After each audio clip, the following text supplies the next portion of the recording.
Let's see if this works. 1, 2, 3. Okay, looks good. Actually, I don't want to jinx it, but the internet connection looks really good for me today. Even though my kids are watching Minecraft videos in the living room, we're going to have the San Carlos Computer Club. Hello, good morning. I'm Scott Stimson from International Computer Solutions, your source for computer help. If you're looking for computer help, try remote at internationalcs.net, and I'll get back to you as quickly as possible. And you are the San Carlos Computer Club. We meet every Tuesday at 10 to discuss tech topics and check in with ourselves. Find out what we're doing and what kind of new products. Has everybody come to meeting with new technology from Christmas? Yes.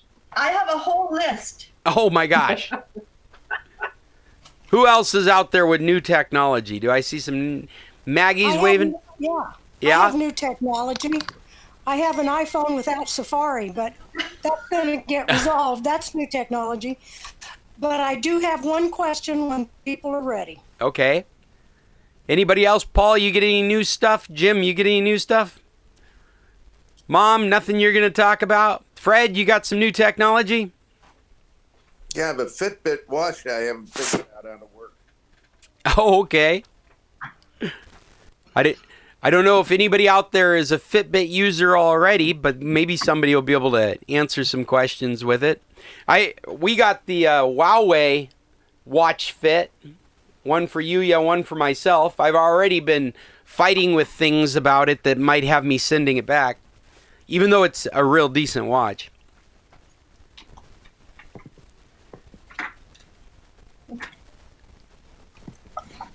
Well, now, Maggie, you still don't have your Safari, so I suspect that's attached to your problem of opening up web pages and coming back. I've got this navigation question on the back burner. I've just been holding on to it every week, waiting for you to resolve that issue and let us know what happened. Well, I think the resolution is one, restore my phone, whatever it's called, reset to factory. And the other one's call Apple, but they'll probably tell me the same things. Yeah, that right now that sounds to me like your solution is to factory reset the phone. Oh boy. That'll force it to install the latest operating system in it with all the latest tools. What will I lose in doing that? Well, hopefully you won't lose anything. I would make sure that your iCloud is doing backups, and you should be able to restore the phone from an iCloud backup. It is. It is. And then if you've been following my suggestions with this stuff, people have their own opinions about privacy and synchronizing contacts and data, but you can't beat using a Google account or an Outlook account to keep track of your contacts and calendars and to-do lists. Or I said to-do lists. What did I mean to say? I meant to say notes. Because when you do have to do something like format a phone, you can just resynchronize all that stuff by signing in. Mom, there's two of you.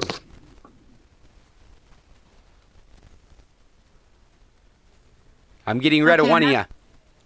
Oh, darn. I always wanted to be a twin. All right. All The new term is clone. right. Is there one now? Yes, there's just the one. All right. I guess I had it on my phone, too. I keep going, oh, snap. I haven't taken care of my problem yet. Oh, no, you haven't gotten your computer over to those people. I've forgotten their names now. I think I still have it written down here, but no, I haven't. You know, when you got one leg that works well and it's Christmas and all of that, things kind of get overwhelmed. You don't get, oh, and a COVID, you don't exactly get outside and do a bunch of stuff you need to do. Certainly, yeah. Hey, Chester. Good to see you. Good morning. Good morning. We are just getting started.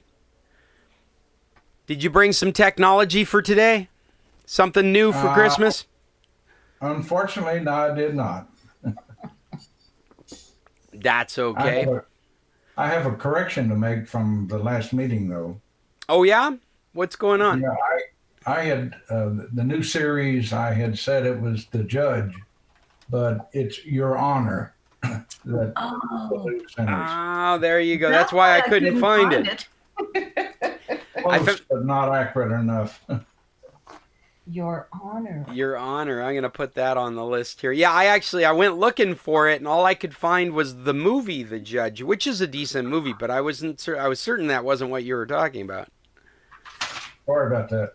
There was another recommendation last week for the Richard Jewell story, and it wasn't clear to me whether that was the movie or the TV series. Does anybody remember that? Wasn't that on Manhunt? Wasn't that Maggie? Your Honor. There was. What there is, and I got to tell you, finding Manhunt season 2 is ridiculous. It's nowhere. I can't find it anywhere. In the States, you can watch it on Fubo TV because we're all big football fans.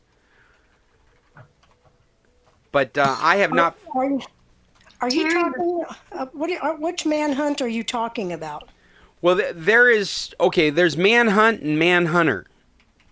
Well, there's also Manhunt. Deadly Games. Deadly Games. That's the series. So that's the one That's the one I'm saying was so hard to find here in Mexico. It's just one season, and you have to use a VPN. And where do you watch it? Netflix. Is that where we found Season 2 is on Netflix? Well, it's not really season 2. Everybody thinks that it's tied to the Manhunt. It's Manhunt. Deadly Games. Yeah, Manhunt : Deadly Games. It's the second season of Manhunt. The first one was Unabomber. Right, but it's not. Is that called Manhunt also? Yeah, I guess it is. Okay. What's interesting is that it shows that there's 2 seasons. I'm getting an echo. Are you guys? Yes. At any rate. You know what? You're getting an echo from me, probably. Okay. I just realized I don't have my headsets on. Meanwhile, So what I Maggie out of the hat. Oh, you like that hat? I had to watch season 1, Mexican Netflix. Then I had to for season 2. I had to use a VPN. So you used a VPN to go where? In Netflix to watch season 2, Manhunt: Deadly Games. In the United States? Yes. Ah, okay. Sorry. Yes. I thought I looked it up in the States and didn't find it under Netflix, but that would explain. I was able to watch it using Streamio, and it was an excellent production.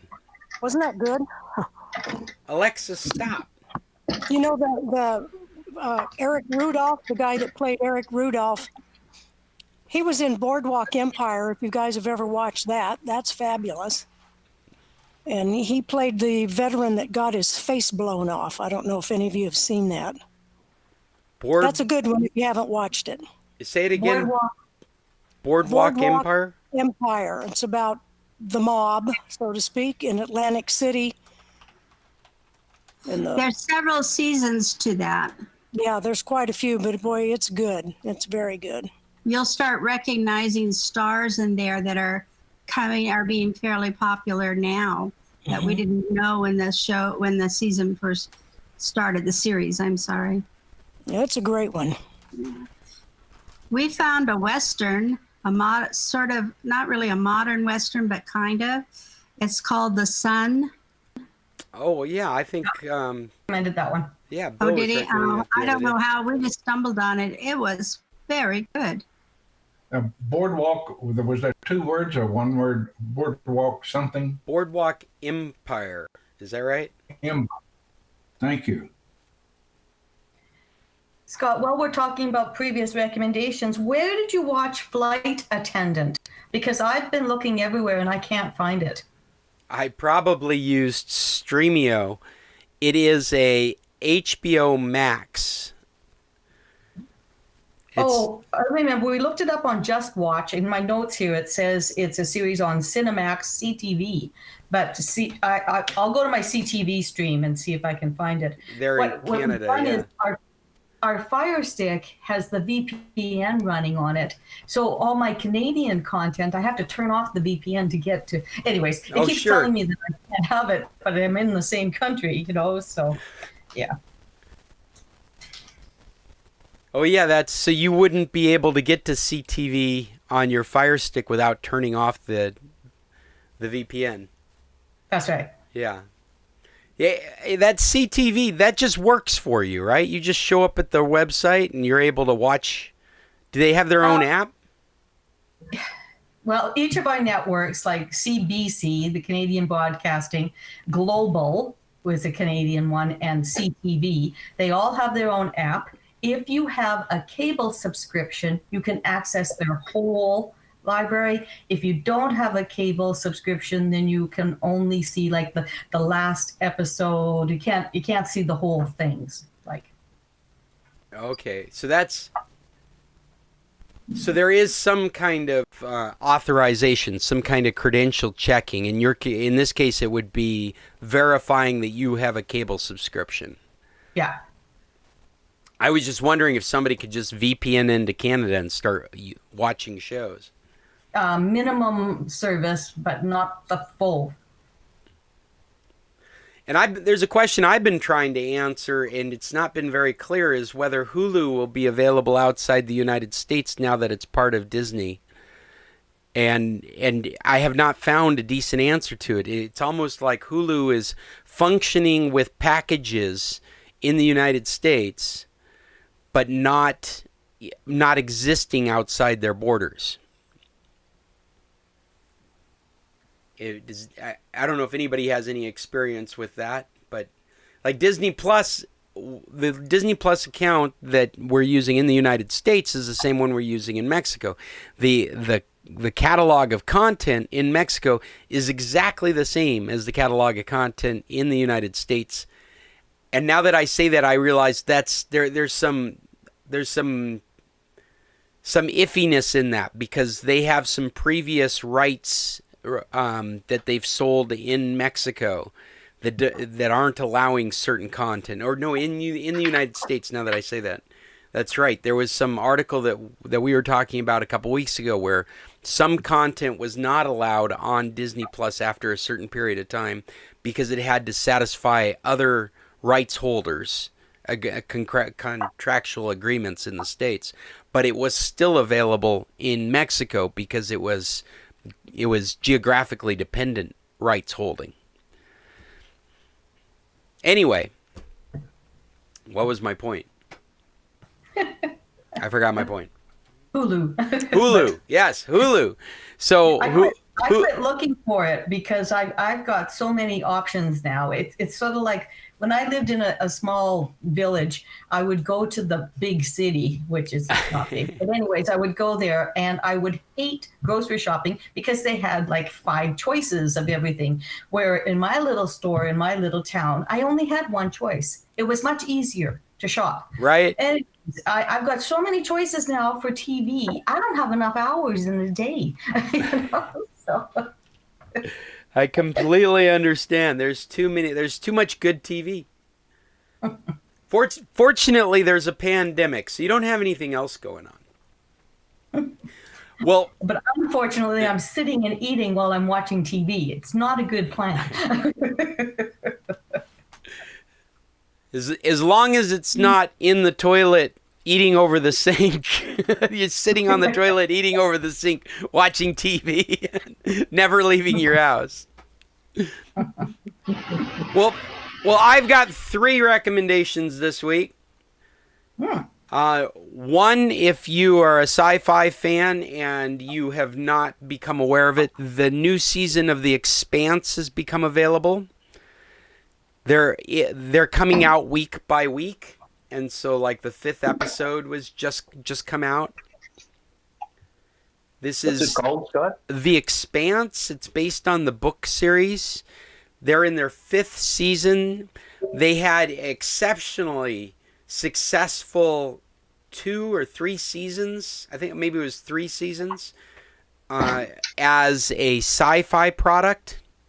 So it was on the SciFi TV network. but Sci-Fi felt like it was too expensive, and so it was bought by Amazon, and Amazon has continued the series, and they had a really, really successful 4th season, and now the 5th season has just come out, or it's coming out piece by piece, weekly, and they're on the 5th. And it's an easy recommendation. It is really good sci-fi. It's hard sci-fi.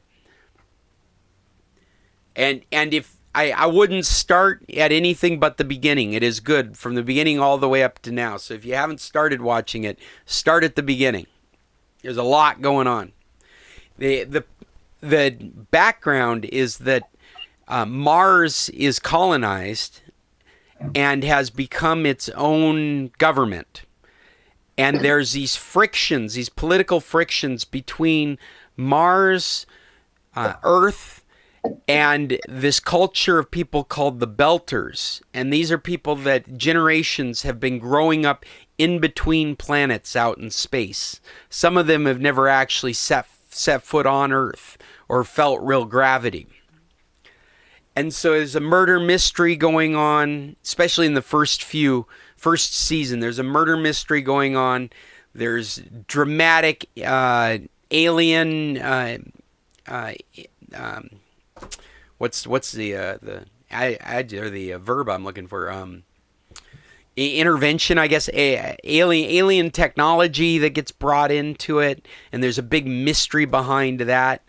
And each season ends in this huge climax. So it's a very easy one to recommend to people. If you're not already watching it, the 5th season is just as interesting, and I recommend you check it out.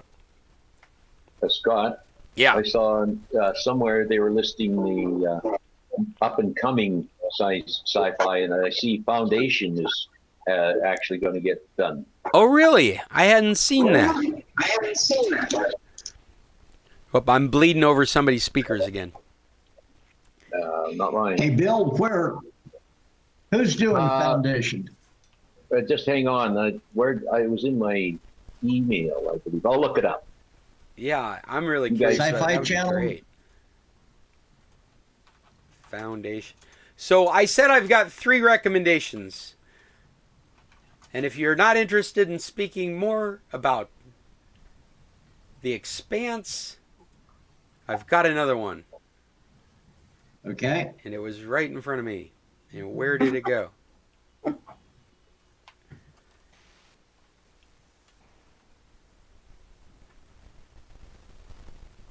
I did say 3. Maybe I meant 2.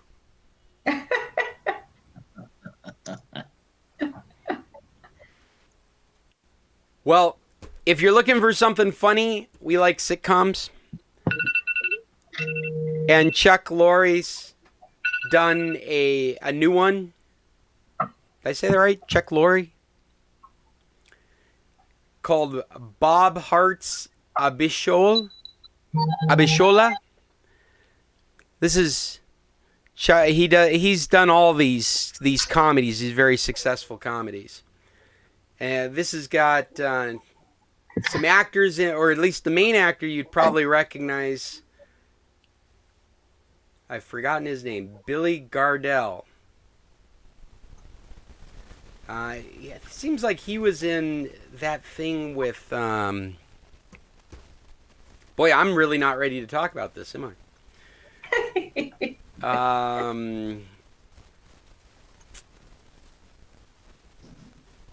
Mike and Molly. That's what I was thinking of. I'm looking it up right now. I don't know if you remember that. That's the comedy that...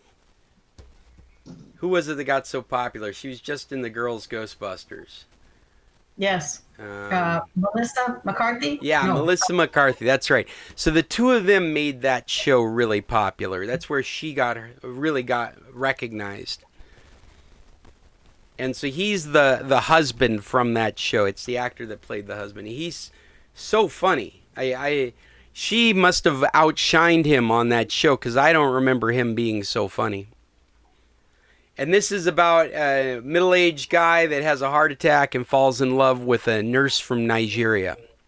Oh, something hearts. Tabitha or It's oh, see, this is it's sad. Abishola. Abishola is her name. and what's his name? Bob Hart's Abishola. Bob Hartz. And I think they're in their second season, but I had not paid any attention to it. And then we got bored and said, well, let's see what this is like. I mean, I just figured it was another silly comedy. But we found ourselves just rolling, laughing out loud. It was so well done. So it didn't surprise me that it was a Chuck Lorre device. I am really coming across somebody's speakers. Jim, I think those are your speakers. Nope. Okay, well, I just muted you, and they are your speakers.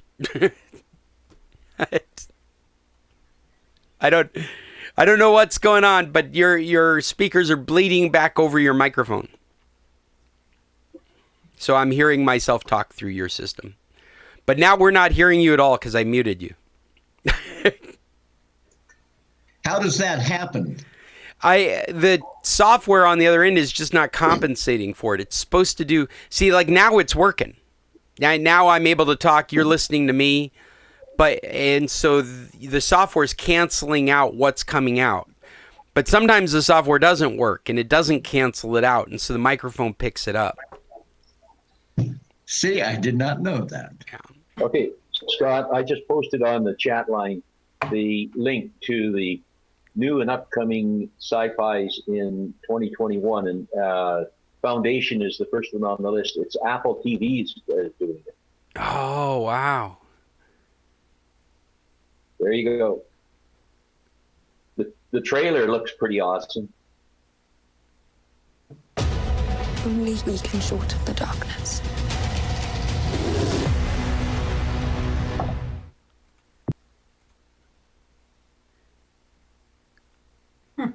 Hold on a second. This is the professional. Oh no! Look at that. That's not running. Why isn't that running? I don't know. I didn't do it. Damn you, computer! Do what you're supposed to do.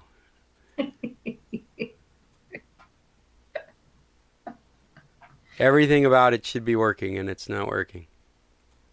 Oh, there it is. Maybe I was looking at the wrong thing. Okay. This is that mode where you get to hear yourself talk back if I forget to turn it off. But it also allows us to listen to this together. People have been trying to make Foundation for over 50 years. Foundation was an enormous influence for Star Wars. It was the greatest science fiction work of all time. The story is sprawling, the scope is sprawling, it unfolds over the course of 1,000 years. If ever there were a company that was hoping to sort of better people's lives through technology, through connectivity, it's Apple. And that's something very much that Asimov was hoping to do.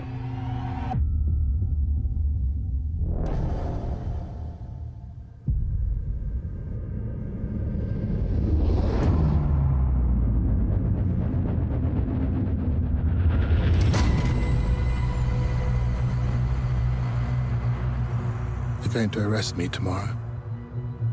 And you. It's almost a certainty.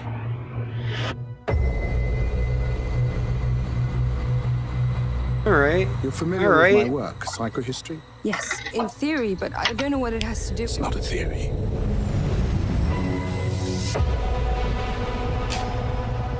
Oh, if they keep doing this stuff, I will have no reason to leave the house.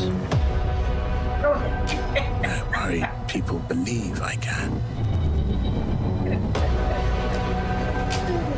And they don't like the future. There goes Computer Club. This will be the boring dystopia of the future. All of us just surviving on content, never wanting to leave the door. Will vanish. Leave the house. There's massive events rushing to meet us. Having our food delivered. So grocery shopping. Only we can shorten the darkness.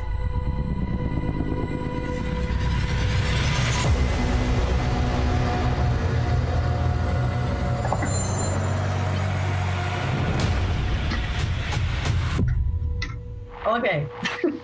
Is there a release date on it? 2021 on Apple TV. And in case you guys don't remember, if you've bought an Apple device recently, and let me turn off this so that we're not echoing each other. If you've bought an Apple device recently, it comes with a free version of Apple TV for a year.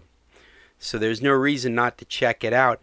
I also installed the Apple TV app on my Fire Stick, and there is a collection of content that you're allowed to watch for free. They're enticement content. The entire idea is that you get the first episode of a series. I'm switching the mic over now. Testing 1, 2. I hope you can still hear me. Yep. And the idea is now you want more, and maybe that's enough to push you into subscribing to the Apple TV service. It's like K-Tel nice, but wait, there's more. That's right. But so if you're curious about Apple TV and you don't have access to a free account, you can install the app and take a look at what's available, and there's a collection of content there that you can go ahead and watch without having to subscribe to anything. There's also that Apple, and the name evades me now, but there's that plan they've got where the music, the TV, your cloud storage, everything's all wrapped into one service.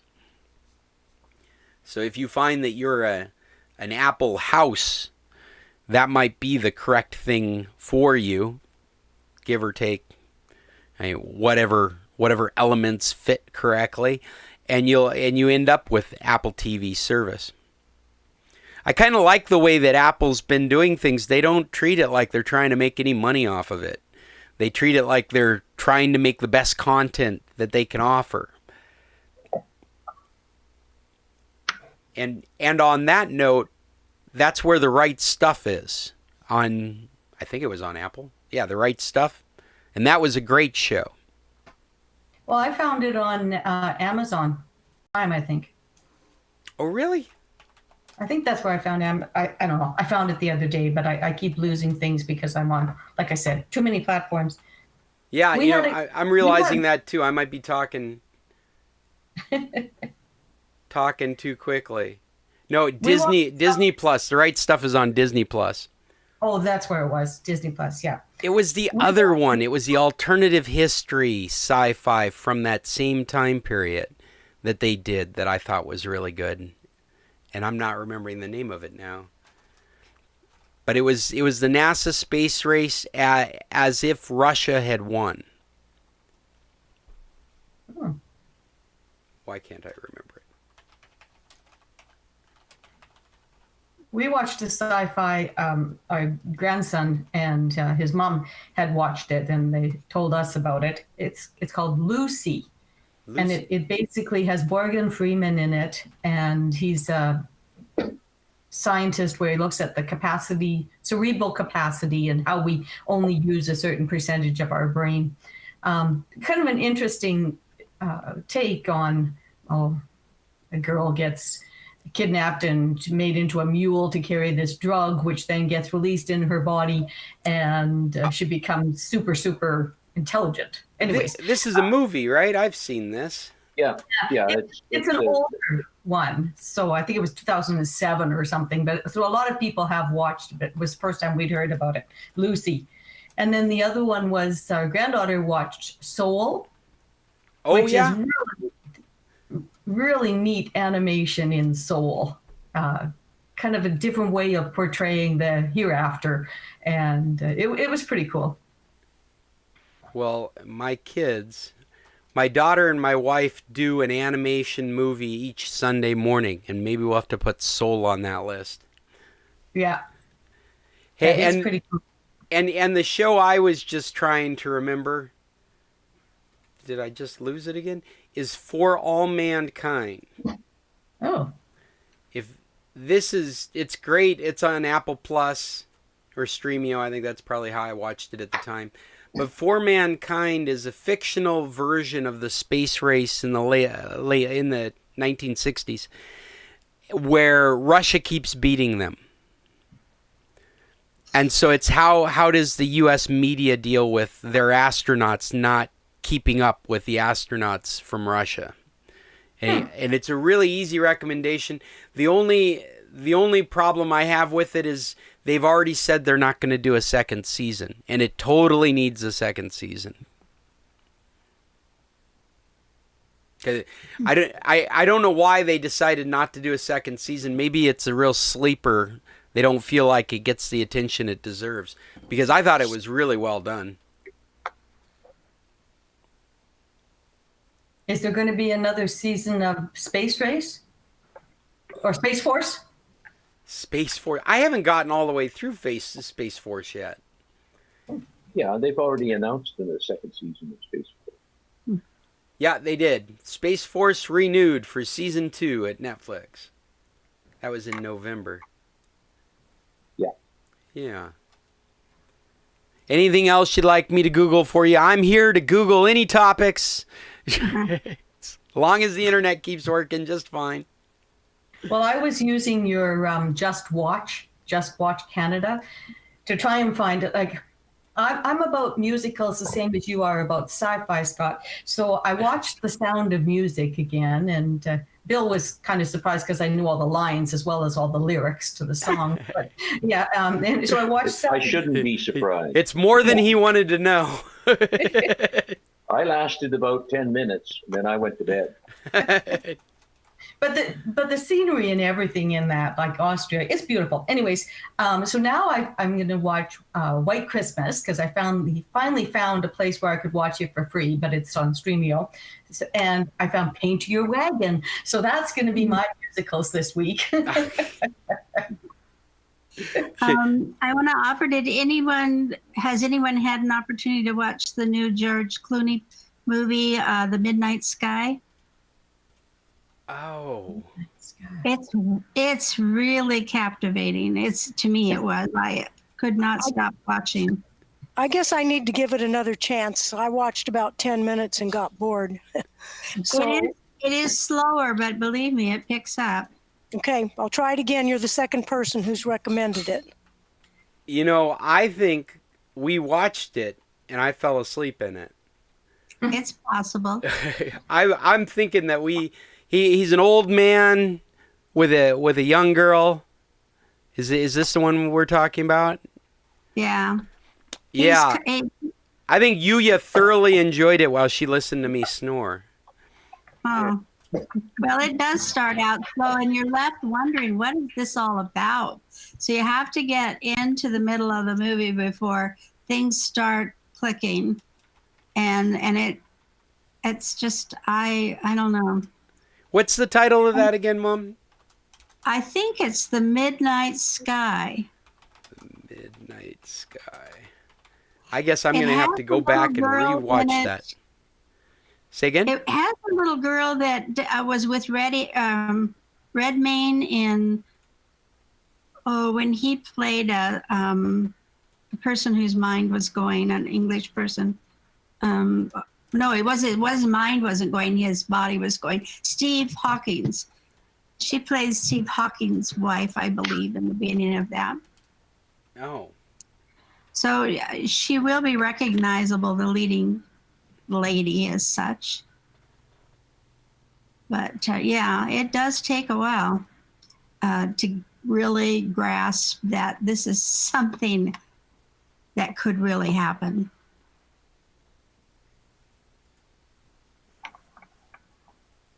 That's my offering. Hey, my fitness tracker just told me I need to move. I'm gonna let it think I'm doing calisthenics. I watched an Amazon made one, and it was the reason I watched it was because it was filmed in Alberta, and it was a lot of places where I've lived and seen, but it was called Tin Star, and it was a British guy that came to Canada to be a policeman, and it's got natives and drugs and big oil company being really, really bad. But it's a kind of a horror, it's kind of a thriller. And then there's also a Mennonite tribe. It's also a dark comedy too, right? Oh, yeah, well, I guess it's funny, but I don't know. Anyways, it was very, very scary, and I made it all the way through the whole thing, but I'm not sure why. Well, Cheryl, I thoroughly enjoyed the first season of 10 Star and made it through half of the second season. There's only 2 seasons, is that right?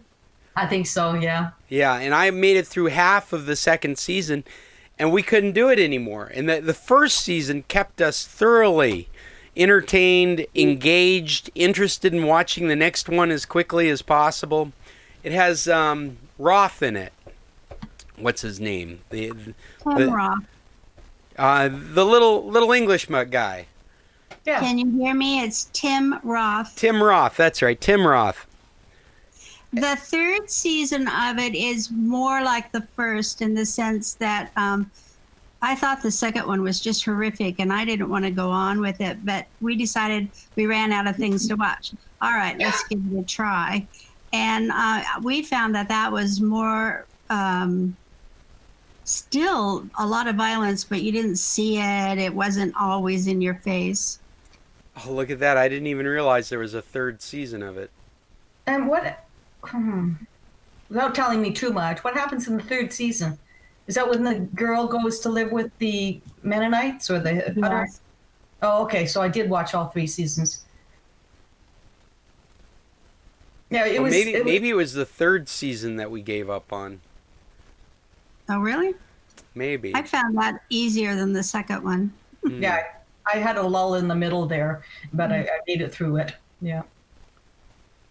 But I do know that I thoroughly enjoyed the first season. The first season I watched by myself because Yuya wasn't interested, and then I made her watch the first one, and then we went on to the second season. I think it was the third season where we had given up on it. But now I don't even remember why. There was but it definitely had just gotten out of hand. Well, yeah, it was pretty predictable, and then you could see everything coming, and oh yeah, like we knew way before they did, kind of attitude. But yeah, it was different, but it was all my home kind of thing. So that's where you're from, that area. I lived for 20 years in southern Alberta in a little community, and the hill and even the bridge across to the native reserve. It was all my home. So, that's wild. That'd be fun to watch then. I could probably name a couple of the mountains you live in. Yeah. Sort of like watching Rambo if you're from Hope, BC. Yeah. Yeah, well, that Longview country has been used, High River, Longview, southern Alberta has been used in a lot of things. The last one that they made there was, oh gosh, Reverend? Revenant.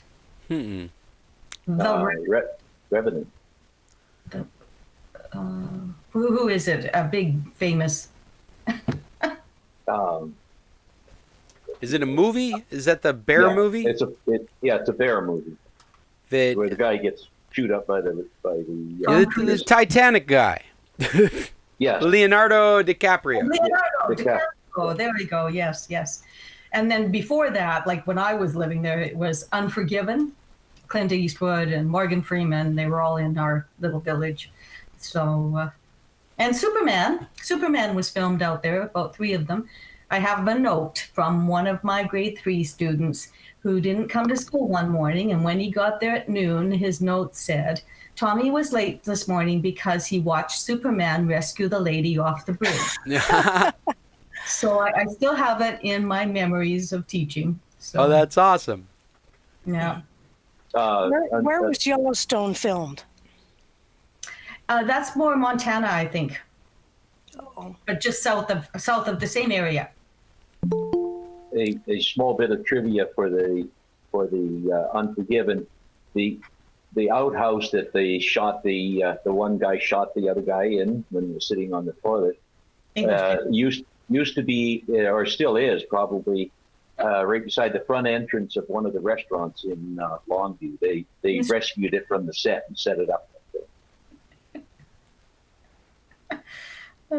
Say that again? The outhouse? They rescued the outhouse from the shot from the movie The Unforgiven? From the set. When they finished the movie, they went out and got the outhouse and it's the one that the blind or the half blind guy shot the one cowboy. So you could go and get your picture taken in the outhouse. I'm pretty sure, the Unforgiven outhouse. I got a short sort of semi recommendation.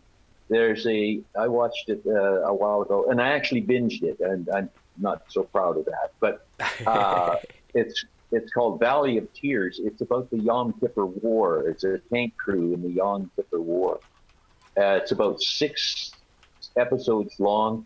I like the tank battles were pretty good, but there was some real overacting going on in there, like almost hysterical. So every once in a while I'd say I'm done with this, and then it would get interesting again. So it's sort of a quasi recommendation. The Valley of Tears is the name given to an area of the Golan Heights after it became the site of a major battle in 1973. Is that the same Valley of Tears we're talking about? Yeah, but it's the movie, is it? Or the series? Miniseries. Yeah, miniseries. This is. It's in the audio is all Israeli. It's dubbed in English subtitles. There's no English. Okay. Yeah, and it's on HBO Max right now. How did you watch it? Stremio. Stremio. Anyway, if you're into any kind of warfare or tank warfare, they do a really good job on a lot of their action shots. But when it gets down to the one person talking to another, they get pretty hysterical at times. I don't know. Maybe it's maybe the Israeli way of shooting films. I don't know. Like I say, that was a little off-putting, but the rest was good. Well, that's a good recommendation. Are there any other recommendations I should add to my list for today's meeting? Any books, websites, apps, anything you feel like others would be interested in? No? No shout-outs for anything else? I'm curious what technologies have come to the meeting from Christmas. What have you guys got to share? What is that, Bill? Well, that's Amazon Echo View. Echo Show. Amazon is that right? SpyCam. Echo Show, yeah. Is it? Amazon SpyCam. Yeah, it's Amazon SpyCam. It sits here and watches me all the time. Is that the one that spins around and follows you? No. I think I have one. No, you can't. No, this is just a little TV screen with it's a dot with a screen on it. But it's pretty handy. I like it. But it's not a sphere. It's not a screen on a sphere. It's a screen on a dot. It's on a I guess on a dot. I think that's called the Echo Show. Yeah, I guess it is. That's probably right. But it was on special on Christmas special Amazon. It was Cheryl bought it for me for my Christmas present. Echo Show. So Bill has in the household 1 Echo, 2 Dot, and so he has renamed them. So because it used to be when you said what's her name's name, the Alexa one, and I don't want to turn yours on, but anyways, Alexa, that's the living room one. If you say Amazon, that's the one in the bedroom, and if you say Echo, that's the one on his desk. And he tells me there's a 4th choice, but I don't know if we're going to get anything. Oh God, yeah, it's the 4th choice is computer. You can play Star Trek with it. Computer, do this. Yeah. Hey, Bill, is this the one that you're talking about? I can't see you. Oh, you can't see me? Yeah, not yet. You're just the logo is up there right now. Oh, really? You can't see what I'm broadcasting? Can only see Cheryl. Can only see Cheryl. Yep. This is Jim talking. I hear you, Jim. my computer keeps telling me that the video is paused due to problems with your network. So I've only got 4 videos running at the same time, and everybody else is just their little icon. But Scott, you're consistently there, and if I pin you, I can see you. So you can see that I'm surfing this web page here. And the one that, yes, that's kind of what it looks like, only it's white, not black. Well, this is the latest version here. This is an Echo Show 10, I guess. No. Well, they just get bigger. Like this is a 5. Oh, it's a You have 5? an 8. You see that white one down there? The white one. This one? The one with the little girl The one and their with- dad. Oh, yeah. There, that kind of thing. Isn't that what it looks like, Bill? I can't see anything. All I can see is the San Carlos computer logo. Well, pin it and see if it... Well, if this is what it looks like to you, then I think this one can follow you. Echo Show. No. Oh, I think that it can twist. I believe it can. you mean like mechanically? No, Yeah. not this one. No, it's just got a base. It's just a solid base. It just sits there. Echo. There you Show. are. Now I see you. No, but now he turned it off. Yeah, I got it. This is That's what we're okay. looking at. You can buy a special base for it. Maybe that's what you're Echo thinking. Show. Echo Show follows you mode. Echo Show 10 follows you as you move. It's got a swivel base. No, this one doesn't. This has just got a straight base. I'll have to get one though. I'm sorry. Yeah, this is Now your that next. I know it's This must there. be the next one. So this one right here actually follows your voice. So as you're having a conversation, it figures out where you are in the room and points it at you. Hell, we've had a Winnie the Pooh for years that does that. We call him Psycho Pooh. He just sits there. He's awful quiet, and if you make a noise, his head will swivel over and look at you. And then randomly, he'll just out of the middle of nowhere, like he has vocals too. He goes dum dum dum, and that's it. Sounds a little creepy. They actually very creepy. They actually use the word creepier level in this article. Follows you around the room. The onboard camera is capable of recognizing a person and spinning around to follow them. Essentially I gotta taking have the one of person those. tracking feature found in Facebook's portal and Google's Nest hubs to the next creepier level. It might be fun to take one of these and stick it on top of a Roomba, right? Let it run around the house, vacuuming and watching people. Yeah, there you go. Okay, so we have to tell you what happened here. Bill told you about his Susie, the shark vacuum that we got. And Yeah. she can be programmed and she can dump her own, empty her own bag kind of thing. Anyways, we wrapped up our old one and presented it to our middle grandson. He's the techo lover. And he said, "You bought me a vacuum?" I said, "No, I got you a robot." It's rude to give somebody a vacuum cleaner, but it's okay to give them a robot. That's right. And he was showing us that he has a Sphero. It's called Sphero, and I guess they program it. And what he wants to do is get the Sphero to go with the Roomba, and then the cat is supposed to be riding on top of the Roomba. So he's got a goal to train everybody to work together in his house. So, Oh, awesome. yeah. The Spheros, my kids have programmed those in Apple camps in the summer. Apple puts on these training seminars for kids. And so my kids have done years of programming those Spheros. And then their uncle bought them a couple of BB-8 droids that are built by the Sphero company.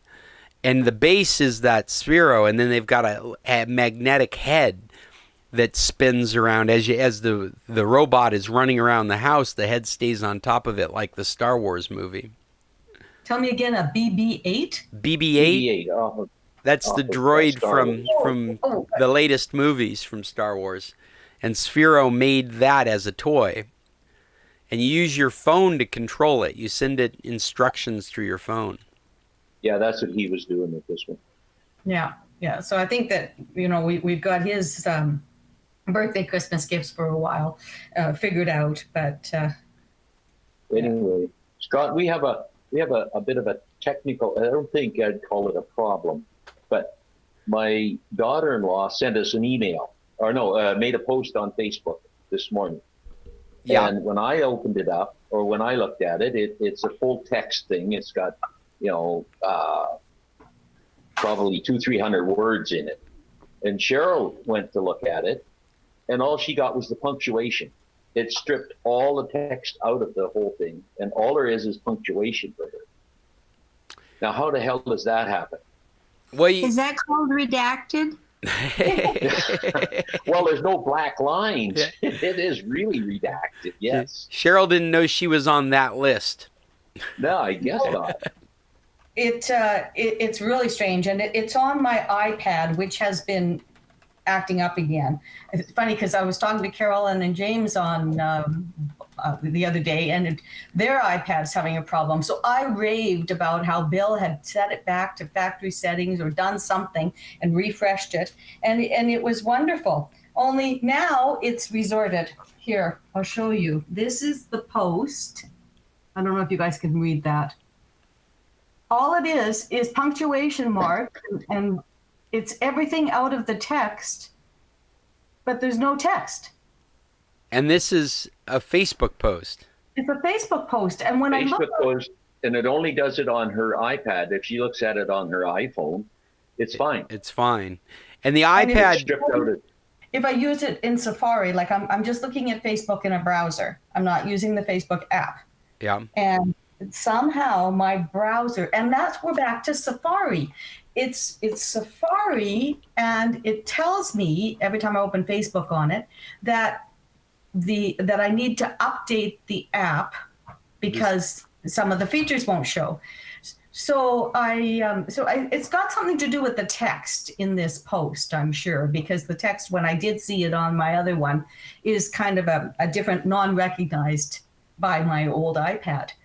And I went to try and update my Safari. There is no such thing. Like, I went to the Apple store and I couldn't do it.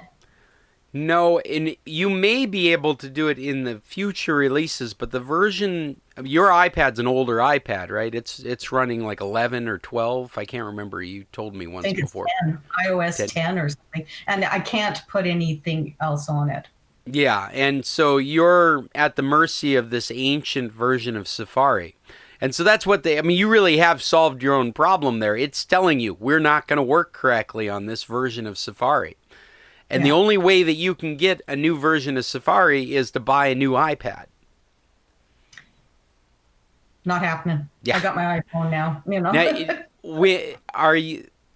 The way these devices typically work is the Facebook app that was last compatible with your device should still be available from the App Store.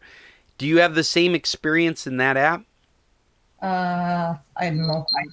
I'm creature of habit. Let's go to Safari. Say again? I said I'm a creature of habit. I just go to Safari. I do have the app on here because if I'm going to do Facebook Live, it only works in the app. So that would be an interesting thing to check, is to see if we're really talking about, and I know we're talking about a Facebook post, so it's not life-threatening or anything. I mean, you're not able to see it on your iPad. Nobody's dying because of it. But what we're really talking about is content not being able to be consumed.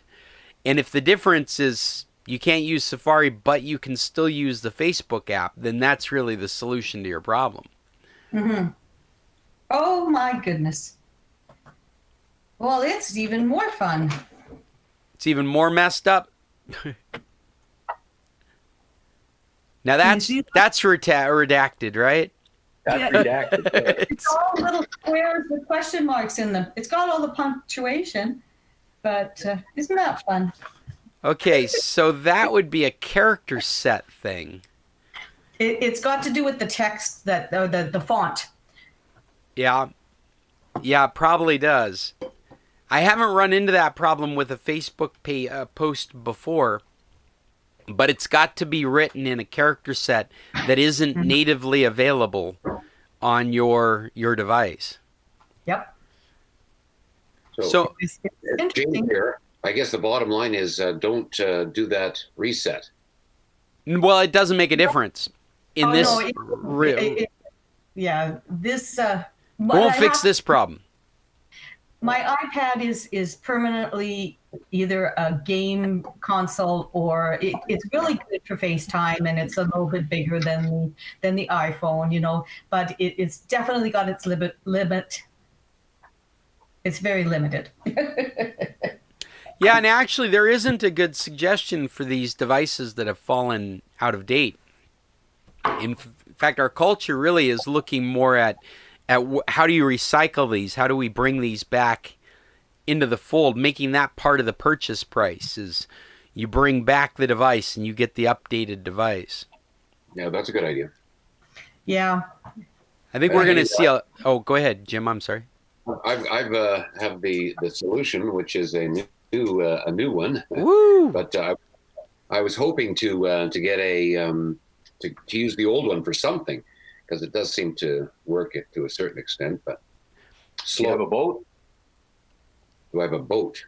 Boat. Yeah, makes a good boat anchor. No, we're talking about an iPad, not an old PC. Oh, they practically float. Practically float. Well, then they use it as a fishing lure. That's it. It's silver, so maybe it'll work. Yeah, Well, there you go. You know, one thing that's really a really easy suggestion is a photo frame. Yes, that's basically what I'm thinking of doing, is just using it as the repository for all pictures, and have it like that. Well, Yeah. It's hard for that because like I've run out of iCloud cloud storage and all kinds of storage on it, but it does, you know, you can run something on it, I guess. We've got an old Android tablet in the living room that I'll still grab to surf web pages if I have to, but 90% of the time it's just sitting there running a photo album. No, I'm sorry, running a digital photo frame app that ties into my Google Photos and broadcasts from that inventory. So it's pulling those out of the cloud and putting them up on the screen. Wow. Speaking of Google Photos, last night my phone said, you have recent memories you haven't seen in Google Photo. So I went to it, and here they've made a video of our Christmas Day pictures. So they put it to music, they put little snippets of the couple of videos that we made, and they made this 35-second video, which was quite good. So then I get looking in Google Photo, and they do the same thing with any other collection, like from this day or from this place, and they'll put some in, and you can edit it. You can choose different songs and everything, and it was quite exciting. So I made 2 movies last night, like in 4 minutes, and it worked really quite well. And they shared nicely to Facebook. I found that very intriguing with Google Photos. I've got it running in the background, obviously. On my phone, I take some new pictures. I don't even give it a thought. By the morning, Google Photos is offering me things I might want to do with it. Like, here's an animation that we created from that video last night. I took a picture. I took a couple pictures of my daughter in the kitchen working on, I think she was baking something, but she's in this bright yellow Pikachu onesie, from Pokemon. Yeah, Pokemon. Yeah. I mean, just like this very bright yellow. And the next day, Google goes, hey, what do you think of the color picture we created? And I look at it, and it has put all the background in black and has her in perfect colored yellow. I mean, just popped out of this picture, this flat gray background of the kitchen, and her in her bright yellow outfit standing there smiling. And I didn't have to do any of that. In fact, if I had to use a photo editor to do that, it would have taken me an hour or so to do myself. and Oh, Google's yeah. just doing it. What That's amazing. I'm sorry, Mom, go ahead. Oh, I'm sorry. I guess I was going to kind of change the subject, and yet there was more to be said, so I was waiting. Well, in Google Photos, I'm trying to bring it up right now so I can speak as I'm looking at it. But they have a system of assistants. I'm looking for them right now. What are they called? There is one of the things I find infuriating with Google Photos is every time opening it up and finding something different. I don't even see the assistants now. Oh, here it is. They call them utilities. And there's create an animation, create a collage, create a movie, and so you can do these things manually.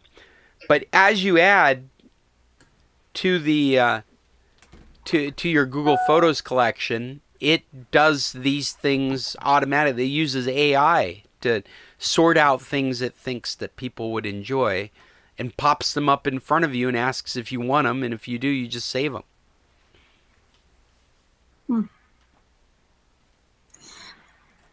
I am wondering, with us now getting a collection of old equipment that takes pictures as well as access computers, could those be transformed into some kind of a spying thing in the different rooms? Could it be set up for the old equipment so that you would have something observing your room or other rooms for its safety, like if you leave the house or something? Like home security? You know, a lot of... Thank you. I was looking for that. I couldn't find it in my brain. Home security, what a good idea. Yeah, there's actually a piece of software that I've used many times called IP Webcam. It's available in both the Google Play Store and the App Store, and it turns your old phone or tablet into a video server. And it's got a lot of features in it. And some of those features are geared specifically for home security, so you could repurpose old phones as security cameras. It's a complex topic when you're piecing it together yourself, but you can use these old phones and old tablets in this form you're talking about. What it does is it creates a video stream that's on your network. You can even encrypt the stream with a password, but the stream is out there on your network, so you go to a web address and you can bring it up in a web browser. And because it's under this video stream address, there are programs that you can set up to intercept that stream. So it's a bit of a complex topic, but it's very possible to do. Probably need to have a computer consultant, huh? Yeah, in the end, each device actually has the ability to record video, record pictures, detect movement. When you install this IP webcam software, it gives you those kinds of features in the individual devices, and you can access those from a web browser. So you could have like a centralized computer that's accessing those features from each one of those phones. But ideally, and I haven't investigated this, but ideally you would have a security platform that you use, like a dedicated piece of software that is for consolidating all your video streams. And it would be compatible with this style video stream, and you would just add it to your inventory of cameras that are watching and monitoring. IP webcam. I've used it in the computer club so that I could have a wireless webcam and be able to stick it on a tripod and move it out away from the table and cast a gaze over us as we're meeting. That's how that happens. Those old devices, you have some other considerations besides them falling out of compatibility with the latest technologies. One of them is the battery. So when you go to use one of these old devices, the battery health is fairly important to have the longevity of it in its repurposed job. If the battery is in poor health, it may actually start damaging the device. Maybe you guys have seen those swollen batteries. I know you have, Mom. We've replaced one of your iPhones. Oh, I didn't even realize Mom had gotten disconnected. She's having problems with her computer again. Well, there's two of her, and then there's none, and then there's... Yeah, she's got a laptop that needs servicing right now. So what I was just saying, Mom, is that the other factor in repurposing these devices is the health of the battery that's in it. I know you have already had that experience with your old iPhone where the battery swelled and started popping off the seams. And so you want to keep that in mind if you're going to dedicate an old device to repurpose it to something like that. I don't think I would start without knowing the health of the battery. I would hate to put a lot of effort into repurposing an old device just to find that active use over 30 days causes the battery to go bad, and then you're looking for a device to replace that device anyway.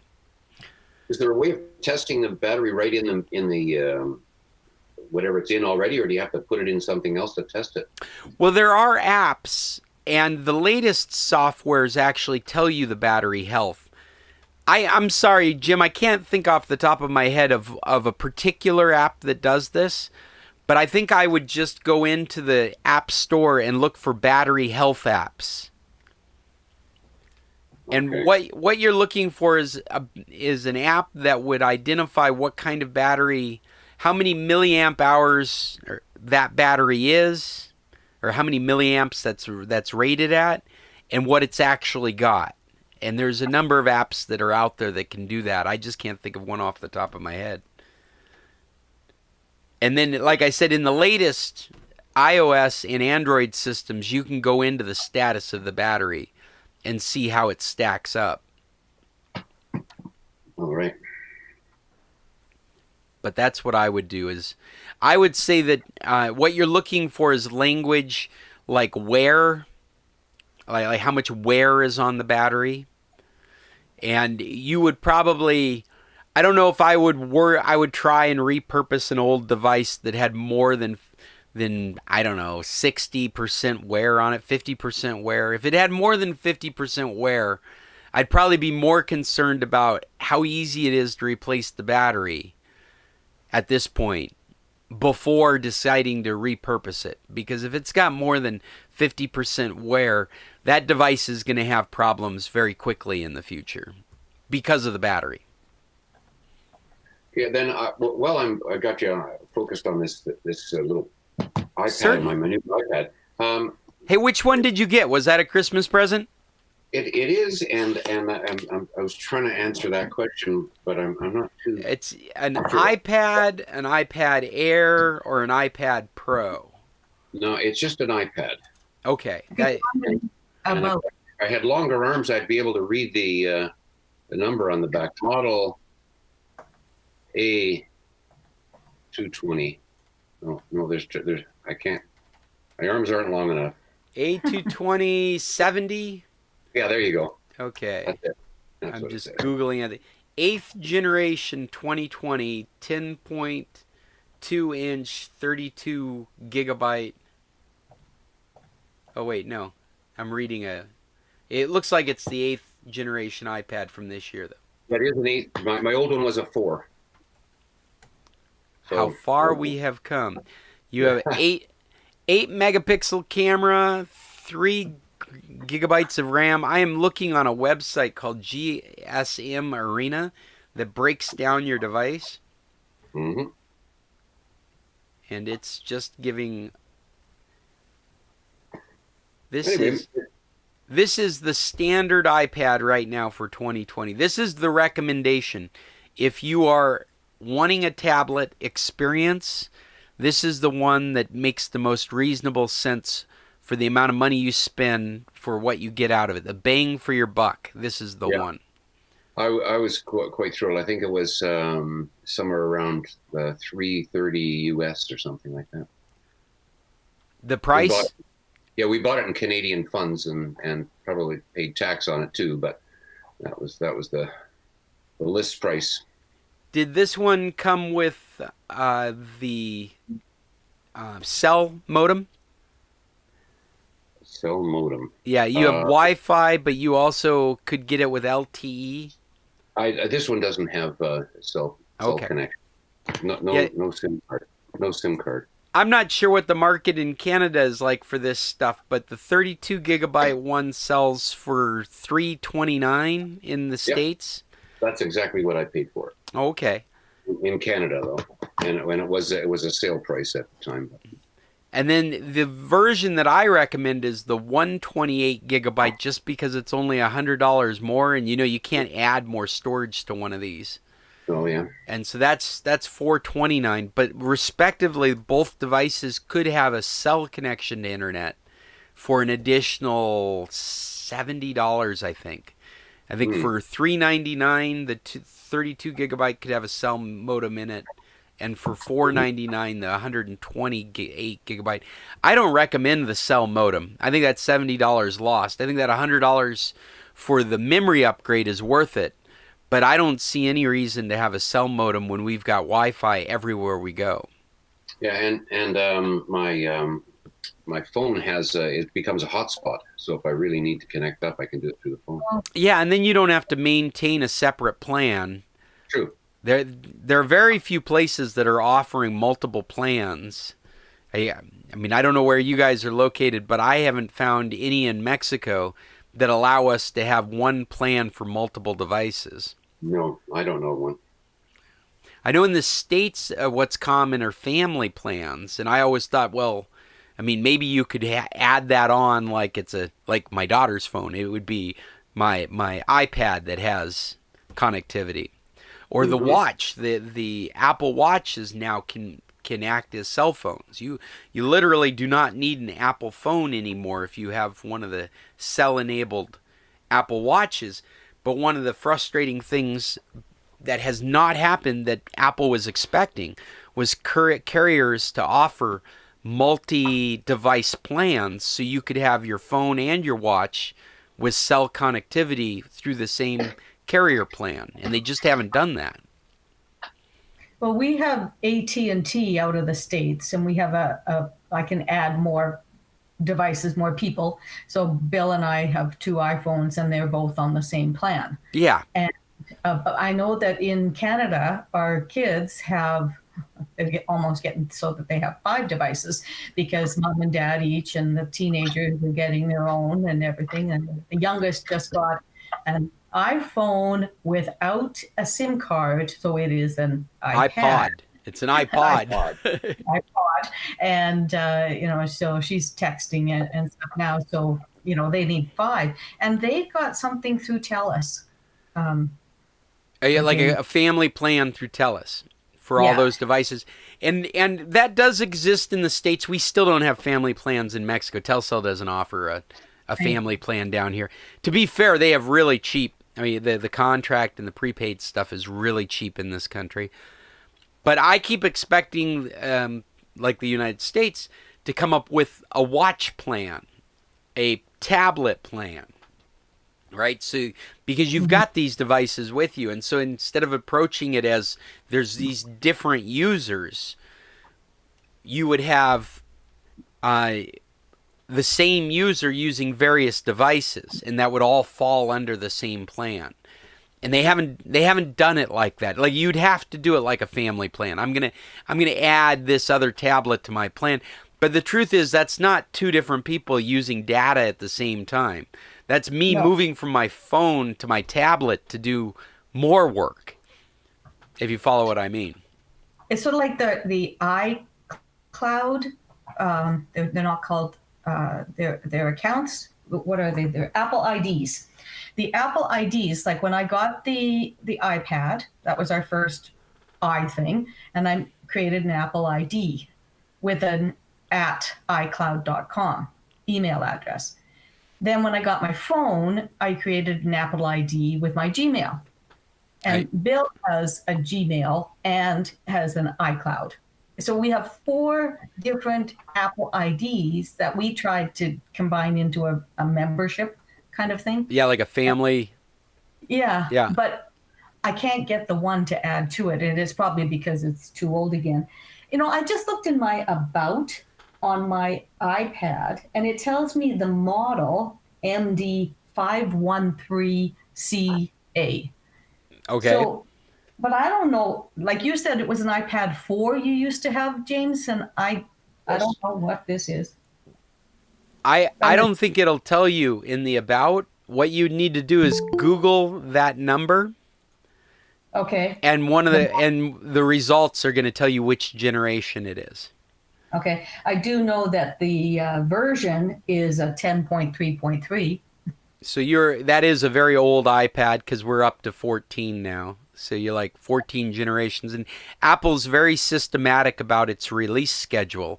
So I would suspect that fell out of date 4 years ago. Mm-hmm.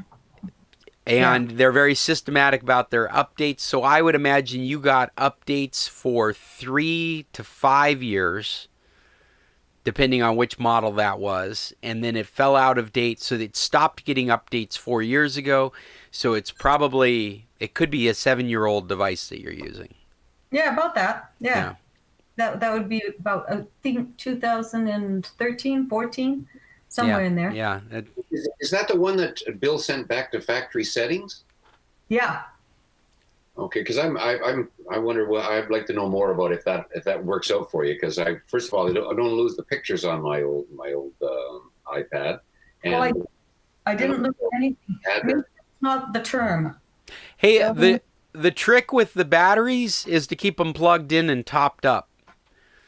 So if you've done that, you probably have a very healthy battery. If you've used the device the majority of the time with it plugged in and topped off, it's when we let the batteries drain down past about 60% and recharge them. That's when it's really taking life off of the battery. If you can keep your device topped up at 80%, then the longevity of your life is extended, of your battery's life is extended. Really? Yeah.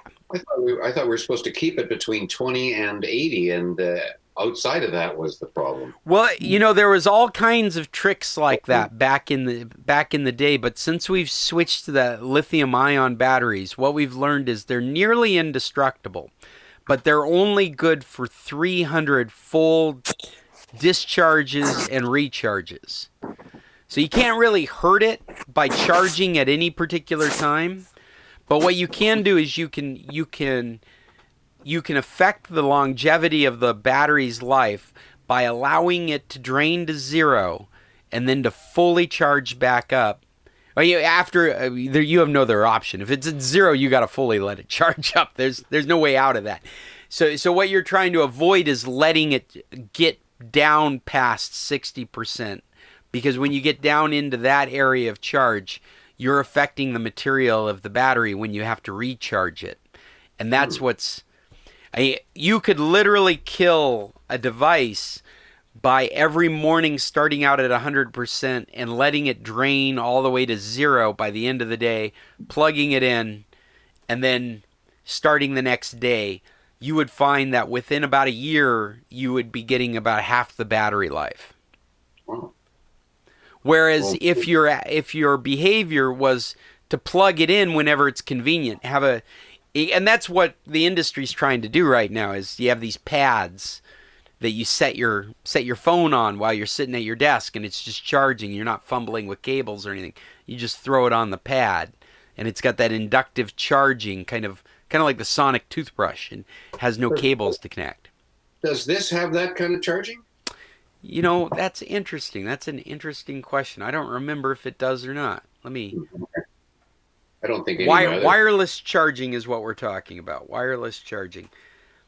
And so that's really the move in the industry is to top up your devices all the time. In your car, you have these wireless chargers now that are magnetic, and you throw your phone up against it, and it holds it right there in the clip by the magnet, and it charges the phone while it's sitting there. You don't have to fumble with any cables or anything. We know our iPhones are 6Ss, and you can't do them with that. Oh yeah, that's minus that too. So I guess I can't be doing that one. iPad 2020 wireless charging. How to wirelessly charge your iPad Pro. Does iPads have wireless charging? No. The new iPad Pro does not have wireless charging. Apple has not added wireless charging to the iPod line yet. iPad line yet. So it doesn't have it because none of them have it. One thing this one does have that the other one doesn't have are these 3 little dots on the bottom. Oops. Can you see it there? Right on the middle and the bottom. Let's pull that up again. Well, 3 little up a little higher. Higher. Okay. To your left. No, a little lower. To your left. There we go. Oh, there they are. Yeah, 3 little dots. 3 little, and those aren't lights, is it? That's just your camera catching it strange. Those are openings. Well, they're just little silver pieces of steel. Like the whole thing is dark silver, and then there's light silver. Oh, I know what that is. And it's not on the bottom. It's actually on the side, right? Your orientation is landscape, portrait. Yeah. That's for a keyboard cover dock. A keyboard cover dock. Well, there you go. Yeah, they have a keyboard cover that will connect from a magnet on that side and fold over to protect it. When you open it up, you can use it as a keyboard. Oh, nice. Yeah. Maybe I want those. Is it an Apple product? It is, but there's also third parties making keyboards for it. Let me see here. Keyboard case. When we were talking about the technology this year, like it wasn't Christmas so much, but we bought these little a lightning connector cable to an HDMI to lightning. And it's this little thing. Anyway, so what you do is you get your HDMI cord from your big screen TV and you plug it in, and then the other end goes into your iPad. So then what you're doing is you're projecting like your FaceTime and your Google Meet and whatever you're doing up on the big screen. Nice. Yeah, I was thinking about you guys when I was thinking about that. And then the other one we bought was for my sister who has an Amazon tablet, and she needed a USB port. So we bought a little cable, $9, a little cable that has her power source into her Amazon out to a USB. So she had a Fire Stick with photos on it that she could put in. The Fire Stick goes in the USB and see them on her little tablet. Great. Hey, James, are you able to see these keyboards that I've brought up on my screen? Yes, I am. They're pretty small, but I can see. And we had one on the old one that pulled over, but it didn't shut the thing off. Yeah, we're sort of like that one that you got on there now. And it's so what these are cool is they cover the screen to protect them. They're with you all the time because it's a cover. Mm-hmm. And what else is interesting, you might be looking for one that has a trackpad, because the latest version of iOS for iPad supports a mouse. And so before, they never had a keyboard cover for the iPad that had a trackpad because there was no support for it. Now they're manufacturing them. Great. This is an article from iMore that I have not read, but I read a lot of iMore, so I suspect this is really good information, and I'll put a link to it. Something like that be? iMore. I'll put a link on today's meeting so you can find it on our post. iMore. Is there a name on that product? Actually, iMore is the publisher, and this is the best iPad 2020 keyboard cases for 2020. Yeah, so this is a review of keyboard cases for your device. Yeah. And it's, I'll give the model of that one that it showed with the touchpad. best overall. It says Logitech Combo Touch for iPad. Logitech. Okay. And in fact, while we're here, I wonder if I can just Let's see. On Amazon, Combo Touch for iPad, 7th and 8th generation. You said it was an 8th generation? Mine is, yeah. Ooh, that is not cheap, though. Oh. $150, basically. Well, there you go. Well, it looks like a pretty neat thing, and I do like having the larger keyboard on there. Oh, and it's got everything. The larger keyboard, trackpad, kickstand, and a spot for you to put your Apple Pen, your stylus. Does an Apple Pen work on the one I got? I believe it does. Let me double check real quick, but I believe it does. It didn't on the old one, and it's called a pencil. I forget it's called a pencil. Which iPads work? iPad 6th, 7th, and 8th generations work with the pencil. Oh, I got an 8th, so we're in. Yeah. Yeah, I really think this is the best tablet product that, I mean, people have asked me in the past what tablet they should buy. If you're getting into a tablet, if that's the thing that you're looking for, this right now in the market seems like the best product. I was happy with the old one, so I'm looking forward to this new one. I got it on Christmas morning, but I haven't even pulled it out of the box. There's so many other things to do around here, but I want to sit down with it and make sure I open it up carefully. Well, that's awesome. Mm-hmm. Anybody else have new tech they want to share with us? Well, early on this year, I bought a drone, and purposely when we were in San Carlos this winter, we were going to be staying on the waterfront, and I wanted to get film of the dolphins in the water because I've never been able to take good pictures of the dolphins. So I bought this drone just for that. Of course, we haven't been able to use that technology. We got some pictures of our land. We got a lot of pictures of our home this year, but that's about it. Why didn't it work? She's still in Canada. We don't have the range to get to San Carlos with the drone at the moment. It's actually on its way. It's just going to take a while to get there. Yeah, we talked about Bill shipping me by mail to San Carlos for an event that the girls wanted me to come to, but that didn't work either. Which drone did you get? We got a Mavic Mini. It's really quite cool, and the camera on it is really good. But Bill was finding, okay, so you have the little controller, you put your iPhone in it, but it really ran down your battery, didn't it, Bill? Yes, and then it we does. got power packs. This is the DJI, is that right? DJ. Yeah, that's it. Yeah, and it came with extra battery and the protectors for it was a whole package thing. Mavic Mini. And it is the right. Oh, yeah. Oh. And it's the right weight that we can use it legally in Mexico, U.S., and Canada. I looked into these things when I was buying it. And yeah, it's a lot of fun. But we took video of us, like you can program it to go and do these things. So it took off and it circled around us while we danced in our field. And I made a little video and sent it to Mark Mulligan, who then put it on his Monday night show. So everybody that follows Mark Mulligan has seen us dancing in our field.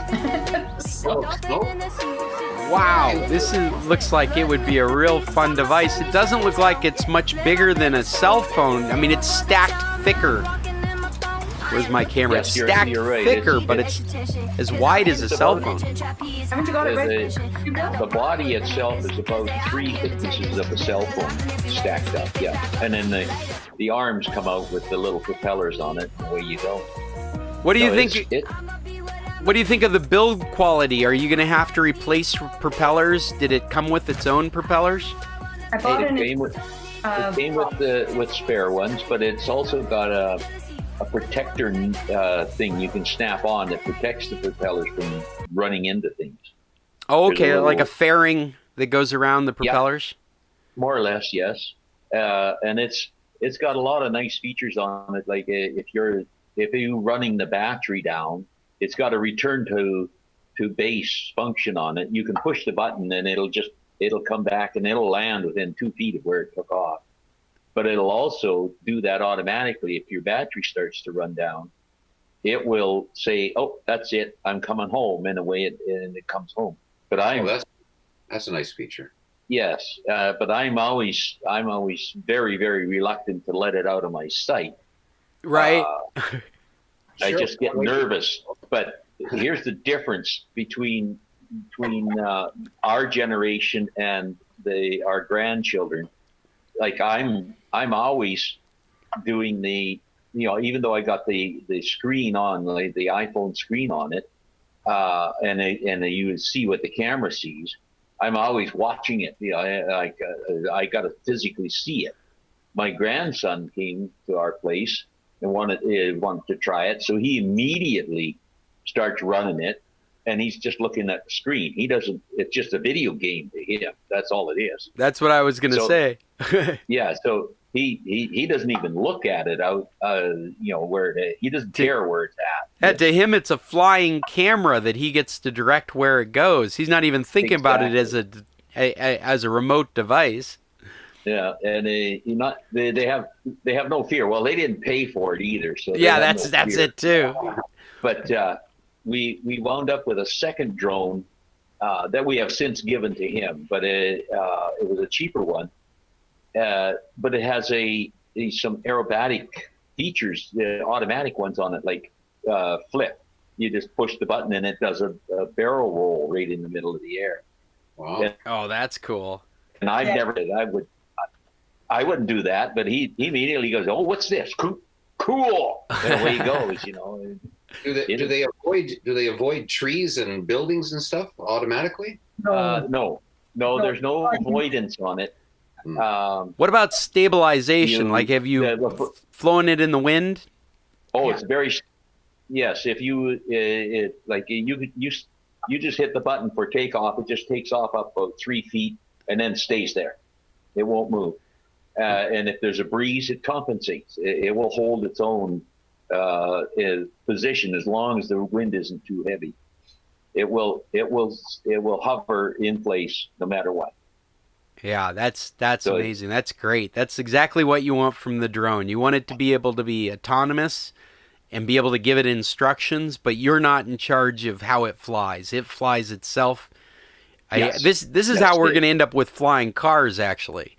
Is they're going to come right out of this drone technology where it's all computer assisted and you're just, I'm here, come get me, I want to go there, and it does it itself. If you can run a GPS, you can fly one. Yeah. Like the old helicopters that were like standing on a basketball. What's that? Say that again. The old helicopter was like standing on a basketball. You had to be driving it all the time. Oh, yeah.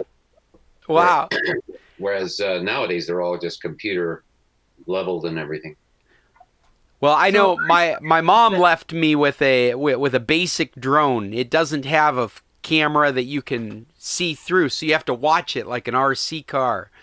And any bit of wind, any concerns, they're your concerns, and you're 100 yards away from it or 50 yards away from it. You're like, no, wait, stop, slow down.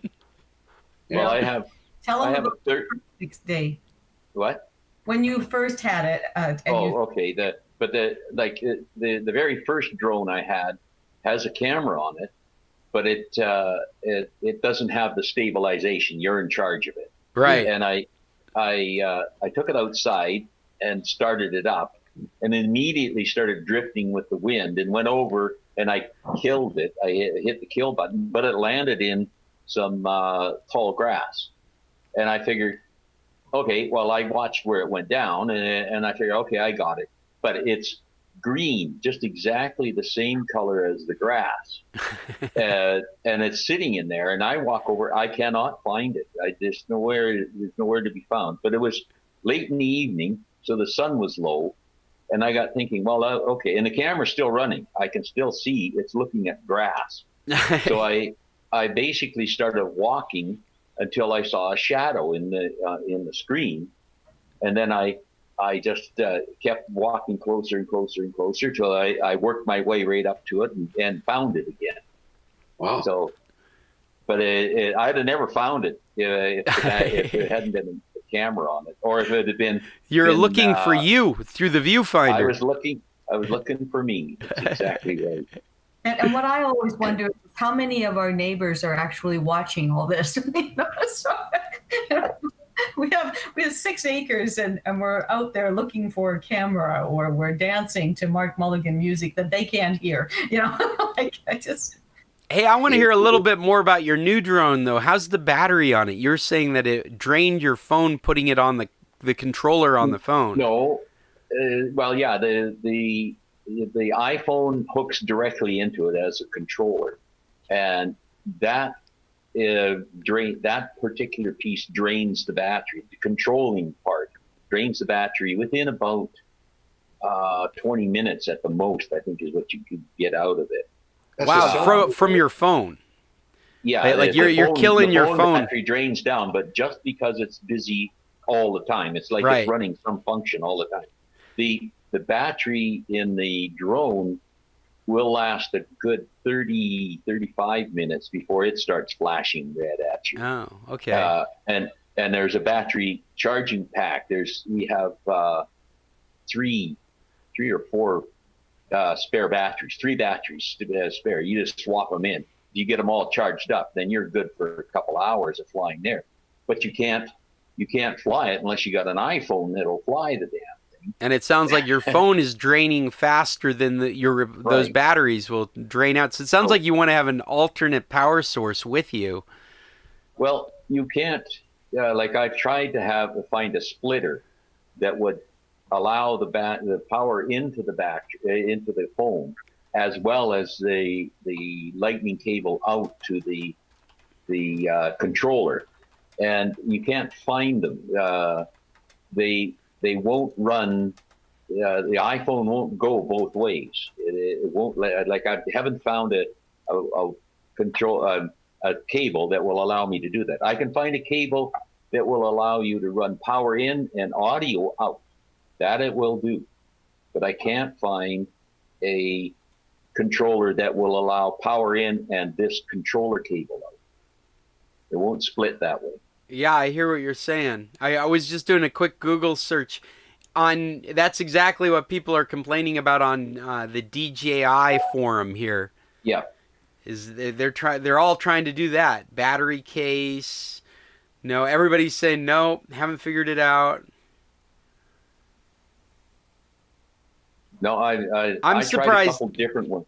I'm surprised DJI hasn't come up with an accessory that would allow you to do that. Yeah. See, well, we've got the portable battery packs, the power packs. Sure. Which would be fine. I could run it for 3 hours on that, but I can't.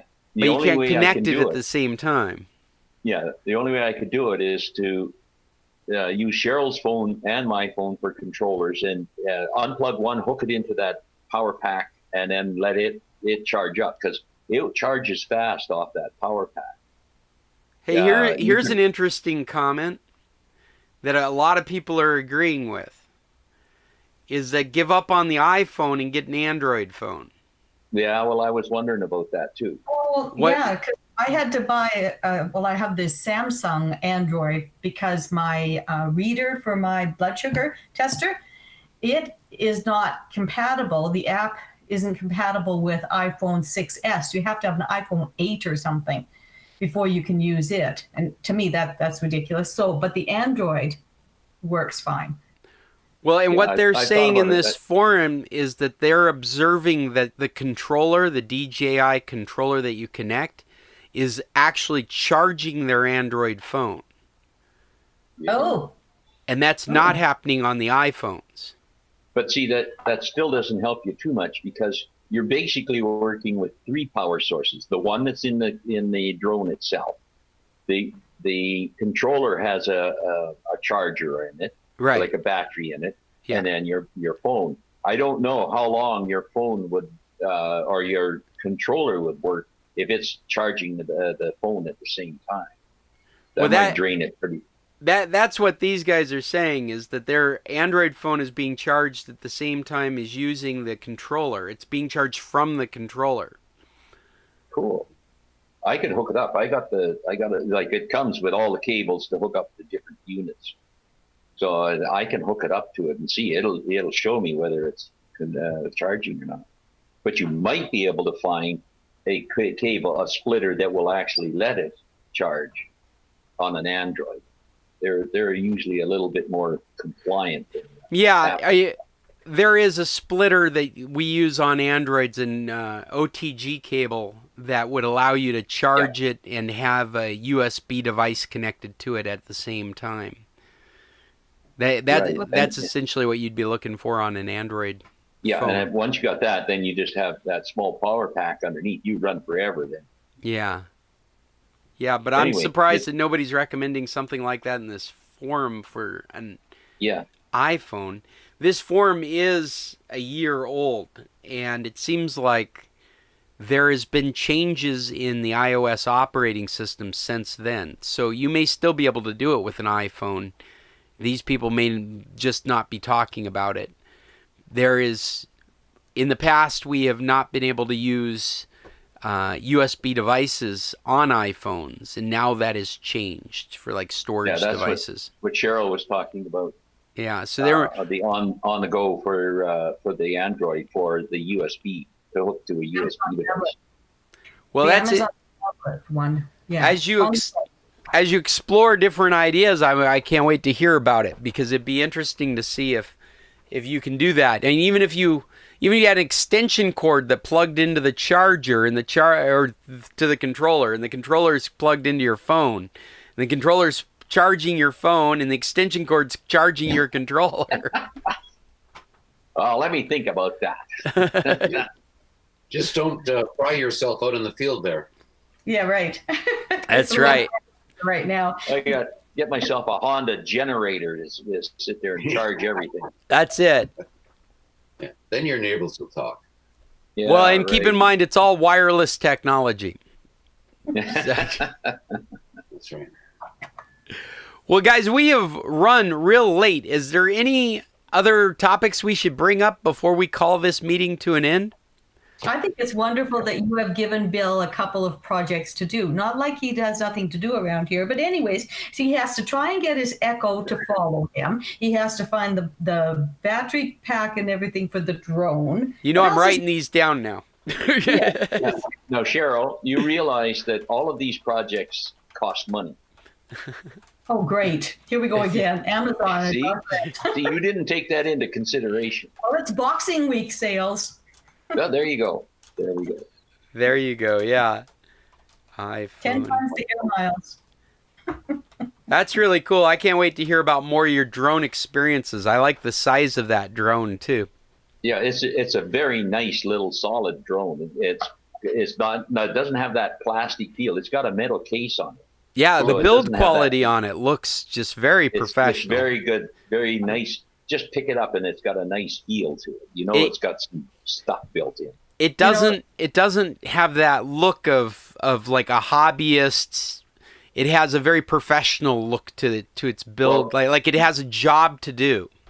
Well, when I started looking at them, one of Bill's ex-students who he's a really interesting young man, but he's a magician and he does all these different things.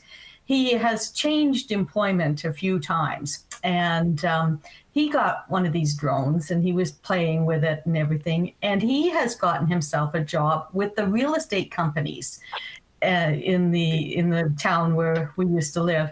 And I contacted him and I said, what do you recommend? And he shot me over to the DJI. He said, make sure you get the weight that is legal in the different countries, you know, these little tips for me. And that's how I ended up with the DJI one. You know, that's, what's that, Bill?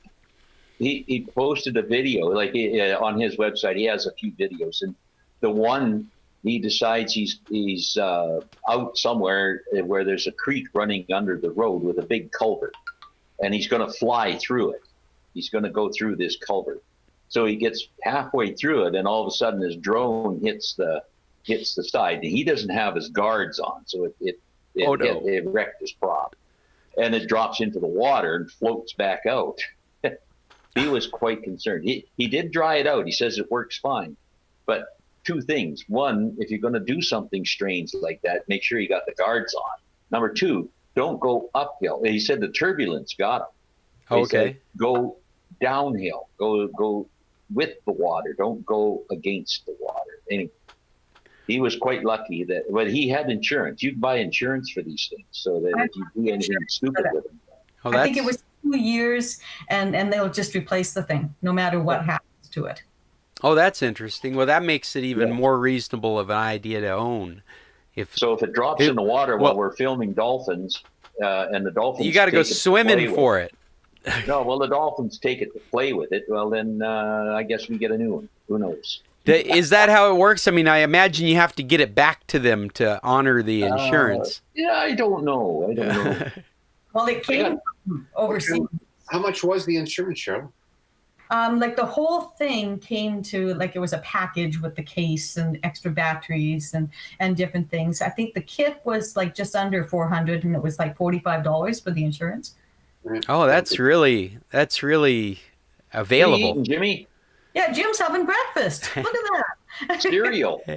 Hey, I want to end our drone conversation with a story here locally. I'm sure you guys, or maybe you're not aware of this.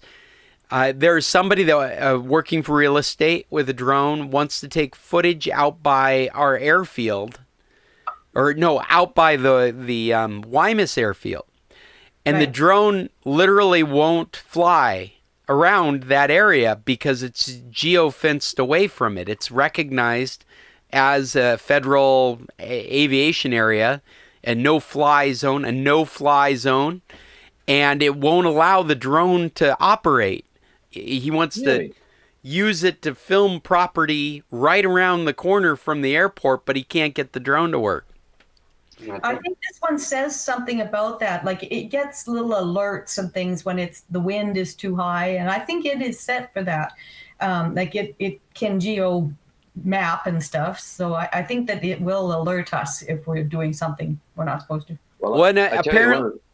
What's that? Go ahead, Scott. Oh, I was just going to. One of the coolest things about this thing is the return to base. It could be just out there flying around, and you just push that button, and it just stops. It goes up to a certain height, comes straight over, and then drops straight down, right where it took off from. So you've seen the proposed Amazon indoor drone, right? I think I've seen them, yeah. Yeah, a base station in your home. At any time you want to go look through your home, you can access it remotely, and it'll go surveying your house for you on the inside, and then come back and recharge itself. No. Look at Cheryl. Look at Cheryl's reaction. Will it find your phone? Can it look at your house and find your phone? Oh, wait, you've got that in your hand. Huh. Hey, my fitness tracker will find my phone. What will? My fitness tracker, I can hit a button on it, and it'll beep the phone, so I can go searching around for it. Well, I can find my vacuum cleaner that way. I saw a video of a mini drone, and the mini drone is about this big, and it avoids anything. So you can fly it in your house, and because it avoids anything, you can send it to somebody. Oh, you can pass it like an air ball. You can. Yeah, and so it goes over to that person, and they stop it with their hands, and they'll pass it to somebody else. But it won't hit any walls or anything.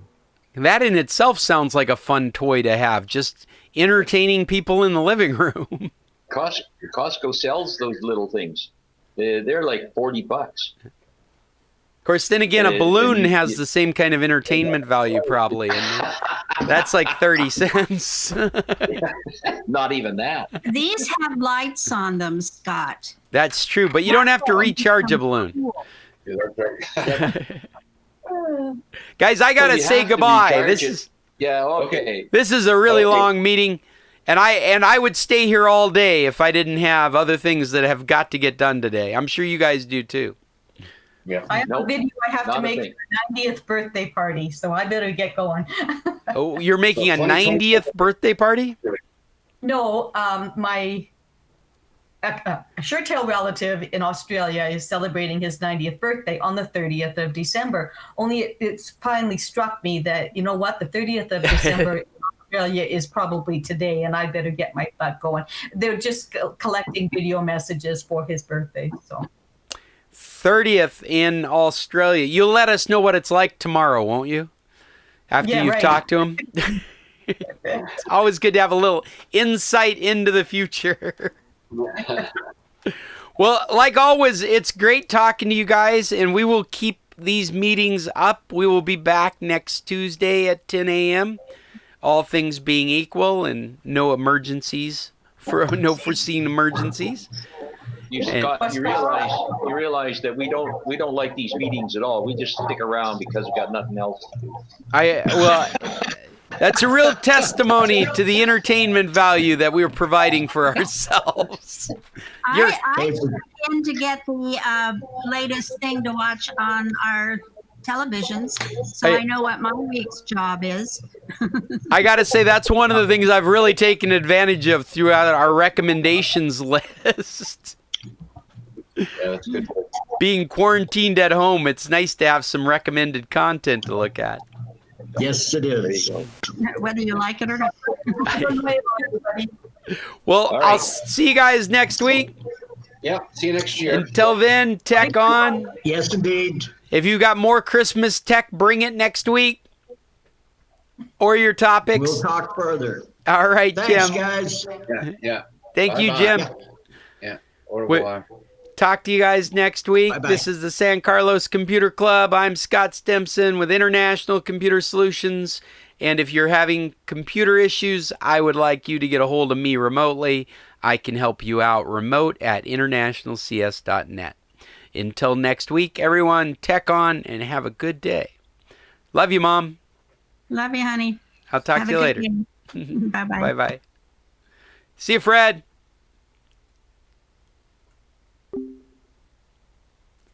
And we're out of here.